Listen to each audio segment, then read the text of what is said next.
so favorite chili vinegar, lemon, and methi leaves. So I'll just ask you about one item. You tell me whether it is sour or bitter, right? Sour means khatta and bitter means kadwa, right? Now, my dear students, let me ask you this. How will you classify tamarind? Will it come under sour or bitter? Will you classify tamarind under sour or bitter? Yes, but very obviously everybody knows it is sour. Next one, methi leaves. What are methi leaves? Methi leaves are bitter. Very good. Lemon, sour. Very nice. Okay, I think you are not listening to me. Joel Keswani, you've been thrown out of the class right away. Thank you so much for your beautiful drawing on the screen. Everybody is able to see if such good painter Joel Keswani is, and you are going out. Students, just give me a minute so that I'll just stop this on annotations.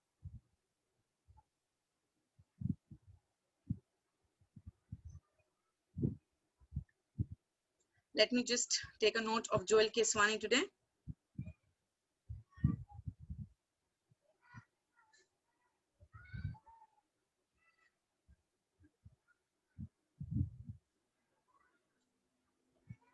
Yes, Soham, I will do that. Thank you.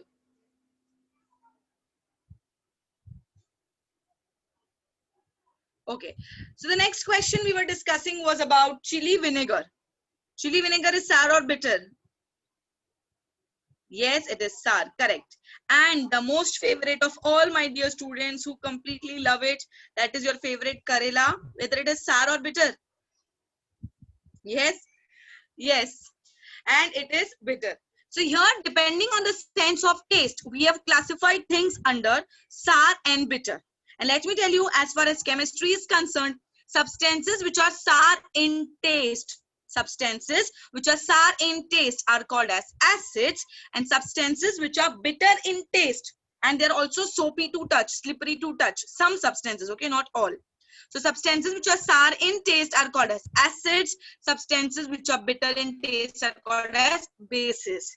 So in this chapter, we are going to study in detail about acids, bases, and one more topic which is called as salts. So my dear students, the chapter which we are going to start today is on textbook, page number 58, fifth chapter of your chemistry, fifth chapter of your science textbook, which is acids, bases, and salts. All right. Did you all get the name of the chapter? The name of the chapter is acid, base, and salt. Acids, bases, and salts. Talking about this chapter, acids, bases, and salts. On the sense of taste, you were able to tell me that whether it is sour in taste or bitter in taste, right? You were able to tell me whether it was acid or base. So next time when you go to the chemistry laboratory, I'll give you a solution which is filled with acid and I ask you to taste it. And then can you tell me whether it is acid or base? Can you taste and tell me the solutions in the laboratory? No, right? You absolutely can't do that. So just by the sense of taste, can I classify things as acids and bases? No. We need something else which is going to help me identify what are acids, what are bases, and what are salts. Yes, you're correct. So the thing which is going to help us identify is called as indicators. What are they called as? Indicators. It's just a small recap of what we've studied in the previous standard. They are called as indicators. In indicators, you've studied a lot of indicators, right? Some are natural, some are synthetic, some are olfactory and universal indicator. But among that, topping the list, the most commonly used indicator is the litmus paper. Let us see how the litmus paper is going to help me identify which of my solution is acid and which my solution is base. Two colored litmus paper, students, we have. One is a red litmus paper and one is a blue litmus paper. All right. So here I am taking a red litmus paper, dipping in the solution. Do you see any change here? Is there any change happening here? No, right? Again, now take the other one, blue litmus paper. Is there any change happening in blue litmus paper? Yes. The blue litmus paper has turned red. The blue litmus paper has turned red. You know, red color is usually assigned for danger things. Things which are dangerous, which are usually assigned for red color. So acids are also dangerous. So when blue turns red, we say the solution is acid. We say the solution is acid. The next one, So acids change the color of blue litmus red. Do not write anything. I will tell you what you are supposed to write, and I'll also give you enough time. So do not worry. Currently, just concentrate on your screen and try to answer my questions. Acids change the color of blue litmus to red.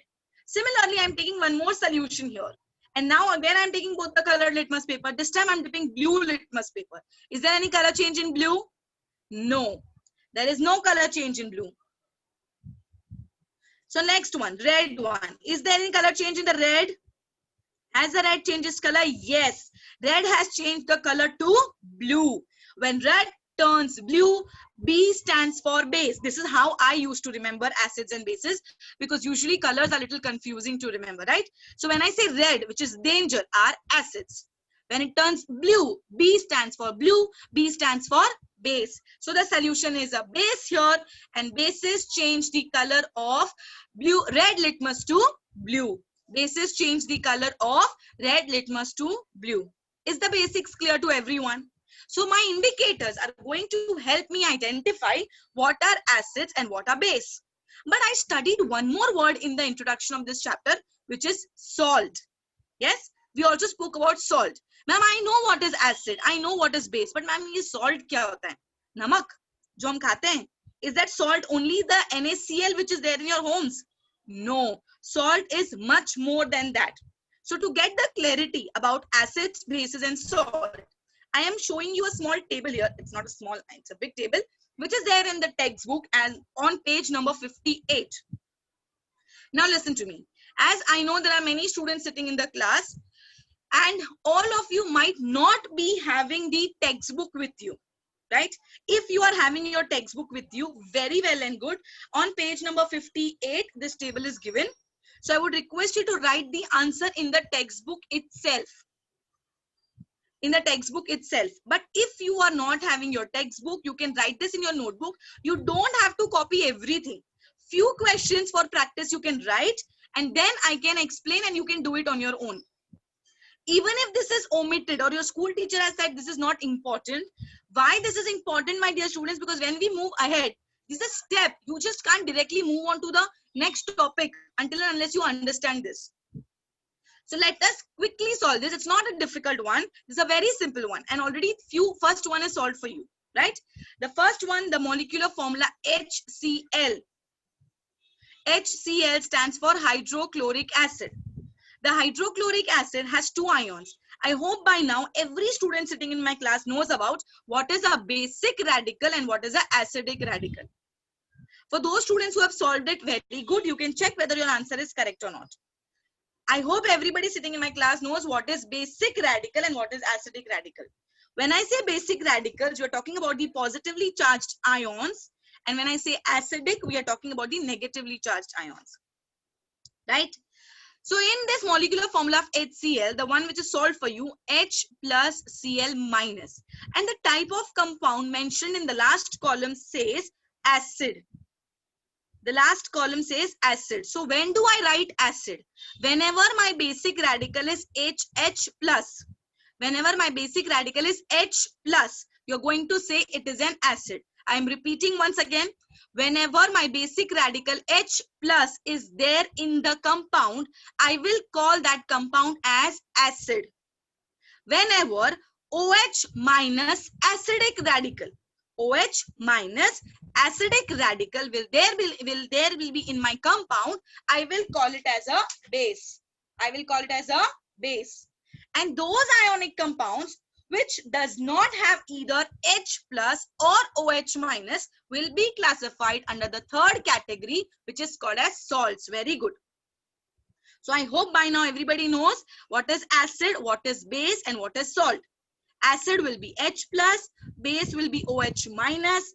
Neither H plus nor OH minus, but definitely some kind of basic and acidic radical will be present, will be called as the compound. All right. Now, let us quickly do this. HNO3. Now, I think the easier part is the last three columns, but the difficult one might be the name of the compound. Already I am getting answers. Very good. HNO3 stands for what? Very nice. It is nitric acid.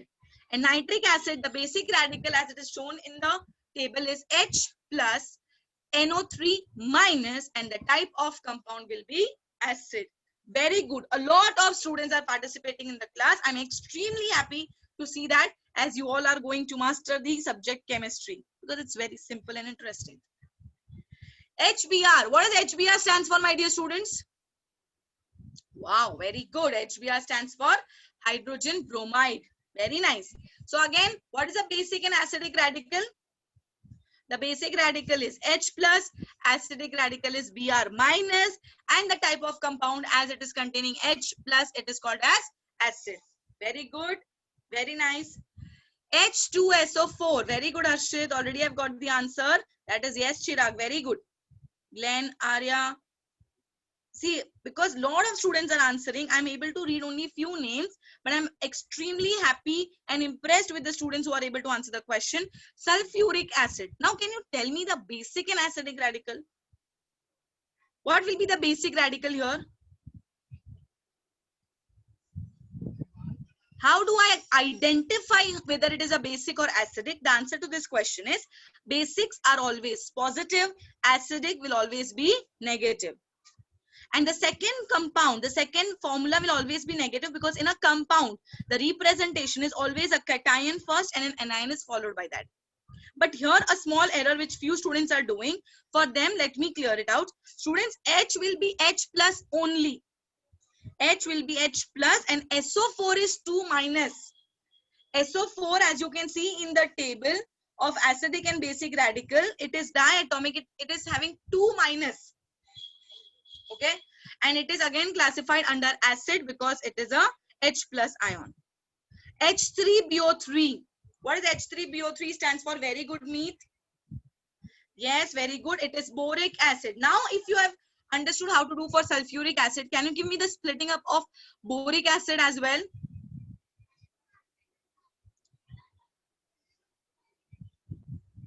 Yes, tell me.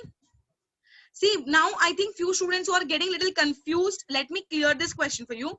As you all can see, H3BO3 will be H plus and BO3 3 minus. So it will be classified under acid. Now the question is, few students who are giving me the answer as H plus for HBr, H2SO4 को आप बोल रहे हो H2 plus होना चाहिए, H3BO3 को you are thinking it should be H3 plus. For them, listen to me carefully. The charges which are given on the top is the valency. The charges which are given on the top is the valency, right? Positive charge to theek hai, but number is only 1 because the valency of hydrogen is only 1. If at the base of hydrogen any number is given, that number it has got by interchanging the valency. If you remember in the previous chapter, we have learned the valencies are interchanged, criss-cross. तो जब SO4 का valency 2 था इसीलिए H2 हुआ, BO3 का valency 3 था इसीलिए H3 हुआ. That number is not for hydrogen. Is it clear? Few students who are asking me this question, is this concept clear to you? If at the base certain number is given, that is applicable to the adjacent ion which is present, because we write the formula by interchanging the valencies. I'll repeat once again. Let me do few more examples so that concepts get clear to you. For HBr, H2SO4, H3BO3, if you observe carefully, the number which is at the base of H, जैसे HBr में H के base पे number is 1. That means bromine का valency is 1. H2SO4 में H के base पे 2 लिखा है. That means sulfate, which is SO4, is having valency 2. H3BO3 में H के base पे 3 लिखा है, which says that BO3 has valency 3.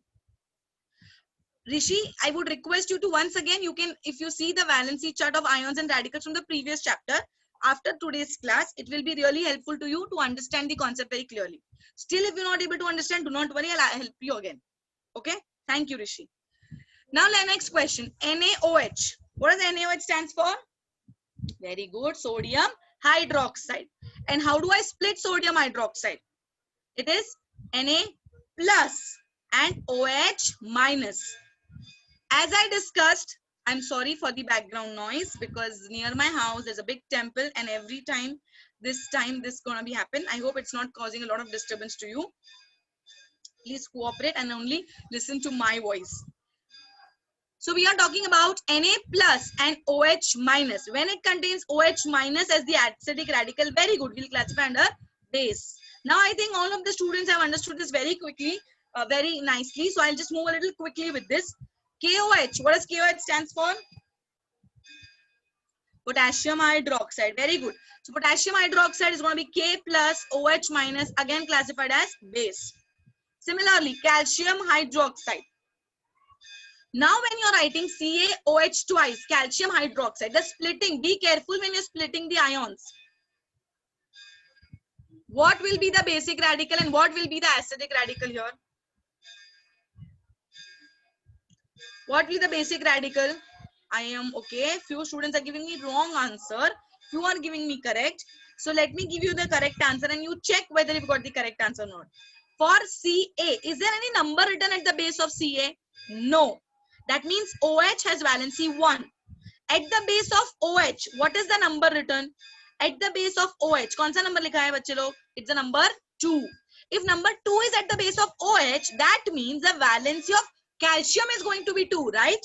So for calcium, I'm going to write Ca2 plus and OH will be OH minus.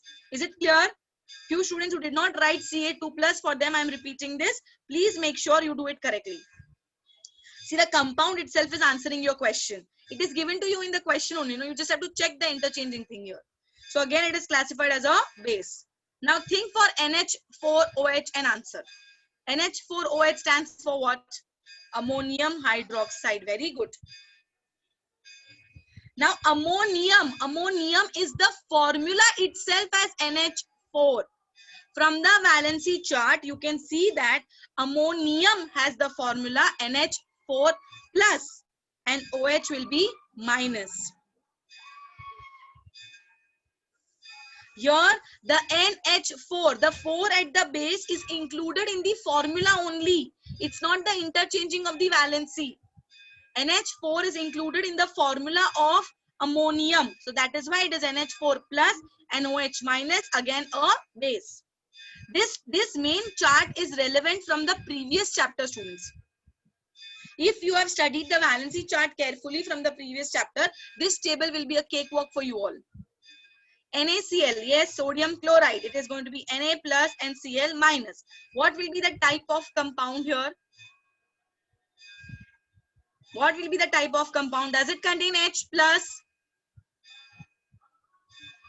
Does it contain H plus? No. So no acid. Does it contain OH minus? No. So no base. So it is classified under salt. Again, now CaNO3 twice. See, answer. Question formula का नाम क्या है? Calcium nitrate. Chirag, just a correction here. Calcium nitrate. How will you split it up? How will you split calcium nitrate? See, be careful when you are writing the formula.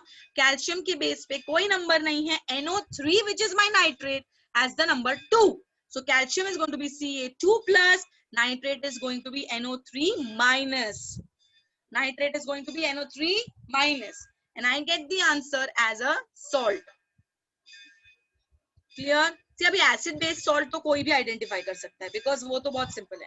But formula split कैसे करना है वो important है. Alright? So K2SO4. Potassium sulfate. Very good. Potassium sulfate. How will you split potassium sulfate? K plus and SO4 2 minus. Very nice. Majority of you are giving me the correct answer now. K plus SO4 2 minus, classified as salt. CaCl2 stands for calcium chloride. Calcium chloride, and I will split up into Ca2 plus and Cl minus. Very nice. It is salt. Very good. Last one. NH4 twice SO4. What is the name of the compound? It is ammonium sulfate. Very good, meet. Ammonium sulfate. Ammonium sulfate ka splitting. Be careful. Ammonium is NH4 plus. Very good, Mrunal. And SO4 is SO4 2 minus. And it is classified under salt. Very good. So I think with the help of this table, we were able to revise our previous chapter's table and we're able to know the formulas very well. And I think all the students might have even written it, and those who have not written, still it is okay. If what is important is to understand the concept. If you have understood that, you can do it on your own. All right. Now, moving ahead in this chapter, my dear students, we are going to talk about something which is called as ionic compounds. Have we come across this term before, ionic compounds? Have we heard the word? We know what is compounds, right? And we also know what are ions. But when I add them together, let us try to see what is ionic compounds. The molecule of an ionic compound has two constituents, okay? Namely a cation and an anion. A cation is what? A positive ion or a basic radical. And an anion is a negative ion or an acidic radical. There is a force of attraction between these ions. And as they are oppositely charged, and that is why they are called as ionic bond. And that is why they are called as ionic bond. Okay, the students who want to see the previous slide again, please write it fast, okay? No, Daniel, you don't have to write anything. I will tell you when we are going to write.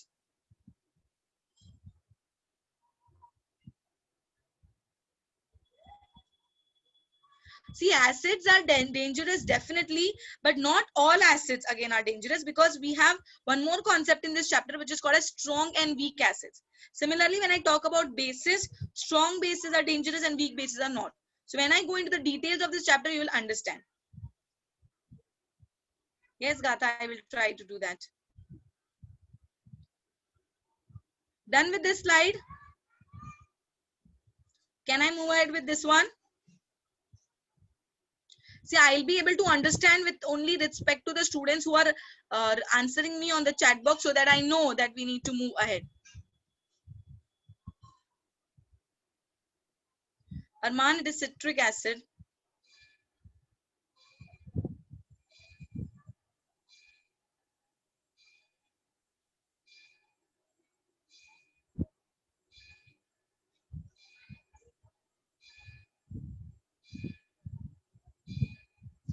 Okay, so I hope Abhi, till now everybody has completed. Can I move ahead?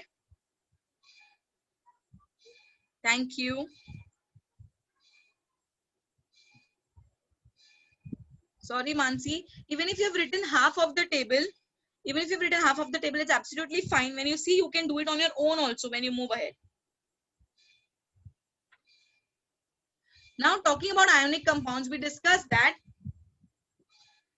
the molecule of an ionic compound has two constituents, namely a cation and an anion. A cation are positively charged and an anion is a negative charge. Arman will discuss about this when I move ahead in the chapter. For now, you concentrate here.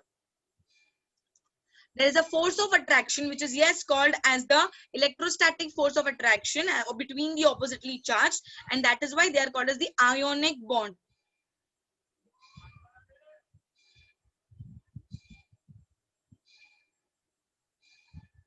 There is an ionic bond. An ionic bond is formed because of the formation of ions. The force of attraction between one positive charge on a cation and a one negative charge on an anion makes an ionic bond. See, when I just simply talk, when I simply keep on telling the statements, it gets a little confusing about what I am exactly talking about. So this diagrammatic explanation will help you understand, which is the repetitive diagram which I have shown you before also. When I say sodium, which is Na, Z is equals to 11. When I write Z is equal to 11, what am I indicating it for? Let me see how many of you are clear with the basics here. When I say Z is equals to 11, what is it indicating? Very good, Rishika. Very good, Munal. It is indicating the atomic number. The atomic number of sodium is 11. And when I have to draw the atomic structure, first shell will be 2. Very good, Soham. 8 and 1. This is what the electronic configuration looks like. And this is how the structure of the atom looks like. Now, this atom of sodium is not stable, because the stable states are duplet and octet.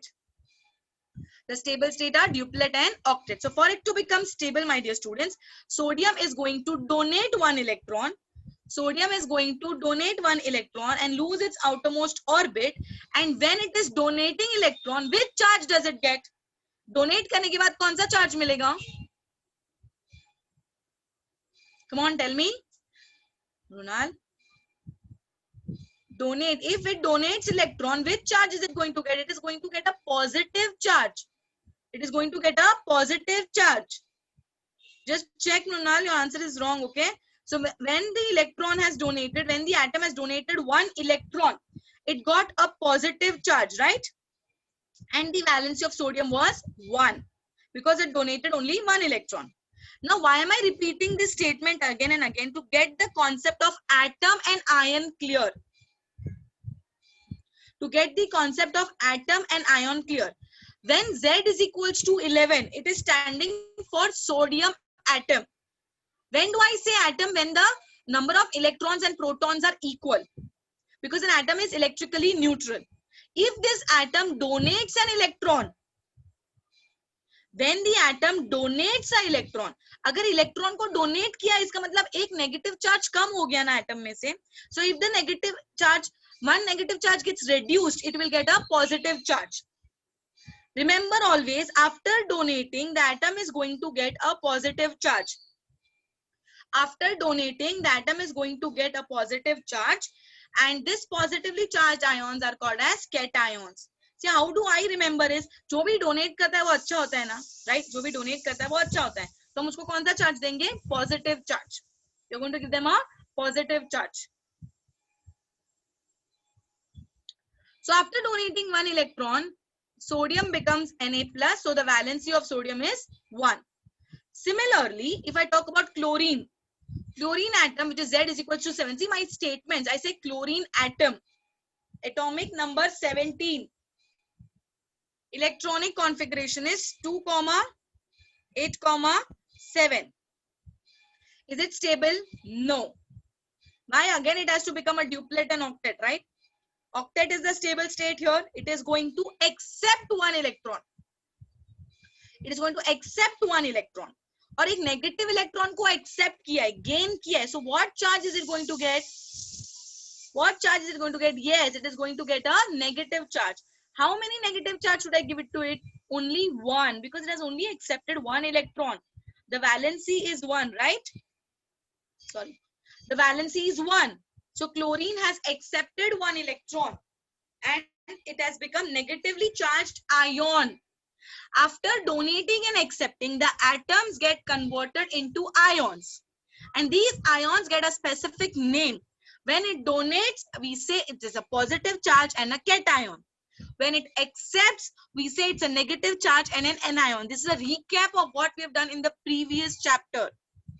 Isn't it? So we've spoke about cations and anions. Now this sodium atom and chlorine atom, when I combine them together, when I try to see them together, yes, it will become 2 minus, correct. When I see sodium and chlorine atom together, sodium atom has to donate one electron and chlorine atom has to accept one electron. Sodium after donating one electron becomes Na plus and Cl after accepting electron becomes Cl minus. So between these two, Na plus and Cl minus, a bond is formed. And this bond is formed because of formation of ions. देखो पहले ये atom था, donate और accept करने के बाद ion बन गया. So when it is forming a combination after being formed as ions, we call them as ionic bond. So sodium chloride has having a ionic bond. The difference between ionic bond and ionic compound is NaCl is classified as an ionic compound which contains an ionic bond. Is it clear? The difference between the bond. Bond is what? The force of attraction between them, which is the electrostatic force of attraction, which is very strong. It is very difficult to break them. And because of this ionic bond, the compound which is formed is called as ionic compound. I hope I am stressing a lot on the particular words which usually the students get confused, like atoms, ions, bond, and compounds. I don't want you all to get confused in this basics. Otherwise, it'll clear up more trouble in the later part of the chapter. So is the concept of ionic bond and ionic compound clear? In the textbook, it is written ionic compounds recapitulation is just a revision of what we are doing of ionic compounds. All right. So my dear students, moving ahead, this is what it is given in the textbook. This is how it is given in the textbook, which I've showed you in the previous slide, and I'm repeating it once again. See here you can see sodium atom shown, removing one electron, becoming Na plus. Chlorine atom accepting one electron and becoming Cl minus. And this Na plus and Cl minus combine together and they become Na plus Cl minus together with an ionic bond. So this is how formation of the compound sodium chloride takes place. I think in 8th standard you were expected to draw this diagram as well. As far as I remember, in 8th standard you were expected to draw these diagrams also to show the formation of sodium chloride, magnesium chloride, right? So this is just a revision of what we have studied. But definitely this revision is very important because we keep on forgetting this. Previous chapter का हम भूल गए हैं, तो ma'am last year का क्या याद रहने वाला है ना?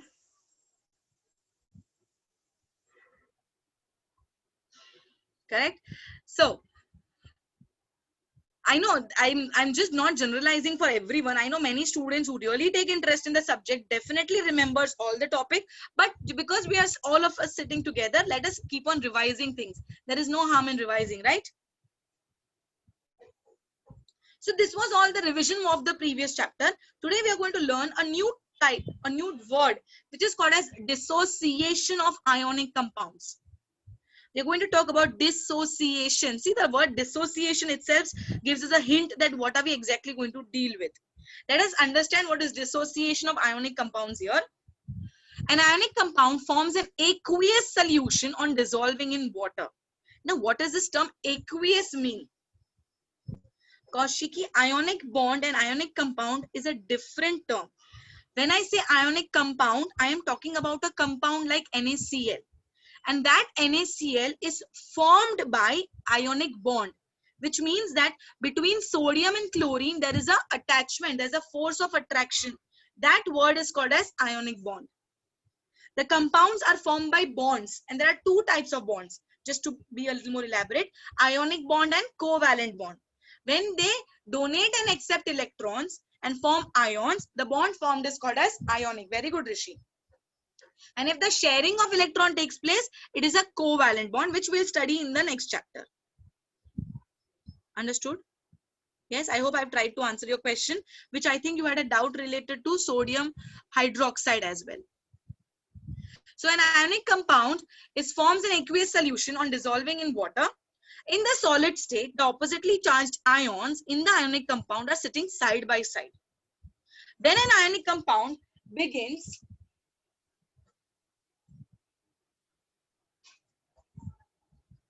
When an ionic compound begins to dissolve in water, the water molecules try to push themselves in between the ions of the compound and separate them from each other.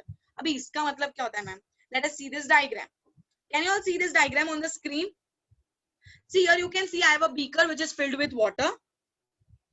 I've taken a salt which is in solid state, which is how it looks before. See, can you see the crystals? After the sodium chloride, which is my table salt, is being dissolving in water, there is no new substance being formed. पानी में नमक को dissolve करने से कोई chemical reaction नहीं हो रहा है.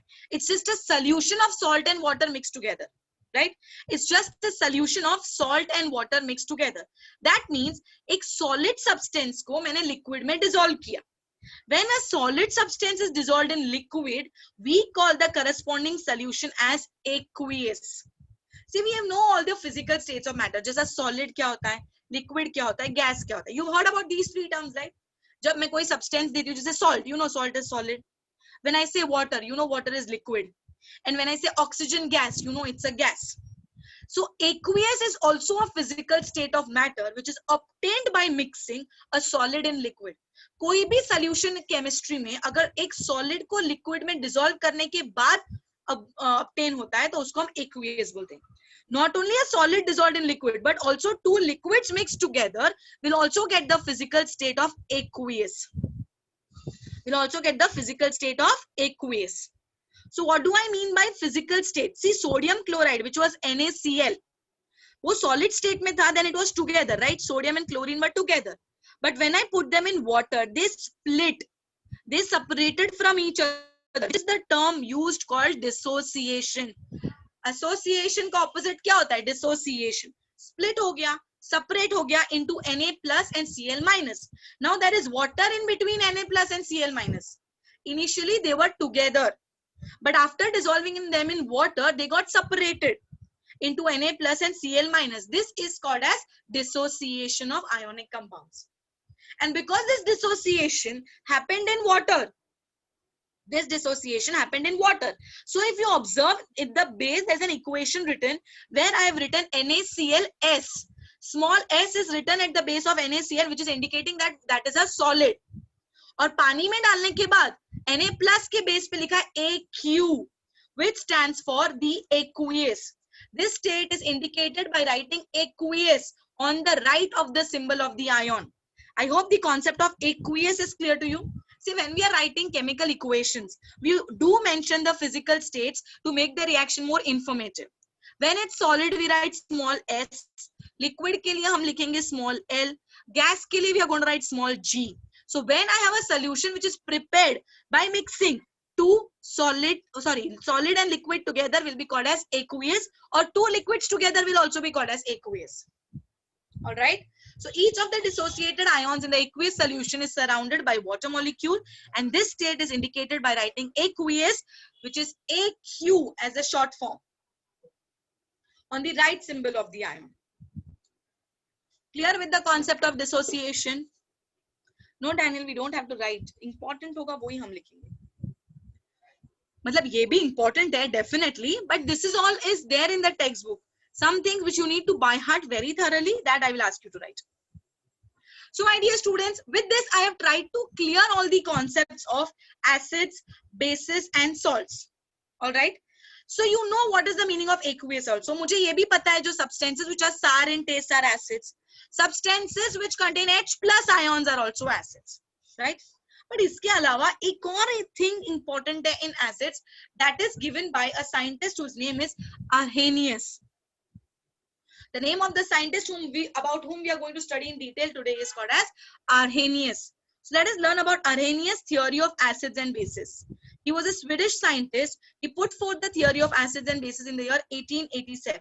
So now everyone, in your notebook, the first thing which you're going to write is the name of the chapter. What is the name of the chapter? Acids, bases and salts. In that, the first thing what you're going to write now is Arrhenius' theory of acids and bases. Just give this heading first. Write this much.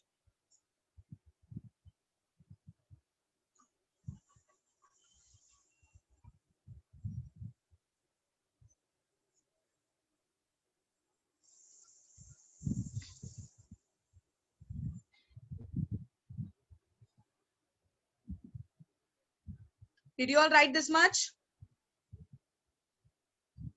Yes, Arshad, I will do that. Do not worry. Have you all written the heading Arrhenius' theory of acids and bases? Can I move ahead? Okay. So what is Arrhenius' theory of acids and bases? We all know that in acids there is H plus ion. But what did Arrhenius say? That an acid is a substance which on dissolving in water, if it also again in dissolving in water, if it gives rise to H plus ion as the only cation, then also it will be called as an acid. सिर्फ compound के formula में H plus देख के we cannot finally conclude that it's an acid. What did Arrhenius say? That an acid is a substance which on dissolving in water gives rise to H plus ion as the only cation, then they are termed as acid.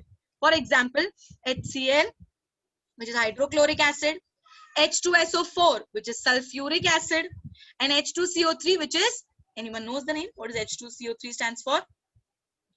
What does H2CO3 stands for? Anyone? No answer. Come on. What does H2CO3 stands for? Very good, Mubarak. Right. It is carbonic acid. It is carbonic acid. So let us see how HCl, H2SO4 split. See HCl के base पे मैंने क्या लिखा है L, which means liquid. In water, when I dissolve it in water, it will undergo dissociation and form which ions? H plus and Cl minus. And if you observe at the base, I have written Aq, which says that it is in the presence of water only, it is going to form H plus and Cl minus. Now I want everyone to repeat with me the definition of acid. An acid is a substance which on dissolving in water gives rise to H plus ion as the only cation. I will not answer any questions until and unless I want everyone to repeat. Once again, an acid is a substance which on dissolving in water gives rise to H plus ion as the only cation, will be termed as acids. And the example is HCl, H2SO4 and H2CO3. Now you all can write which is given here on the screen. Saransh, I'll talk to you after this class. I think you have a very important doubt which has to be solved urgently. And Saransh Rathod Vikroli. Okay, I have made a note of it. Thank you.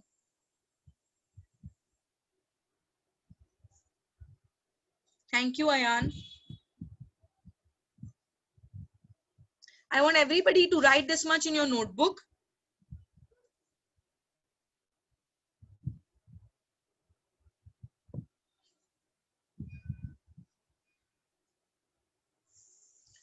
Dissociated ions are the H plus and Cl minus, which are dissociated in the water itself. In water, the ionic bond is not between them, they've split up.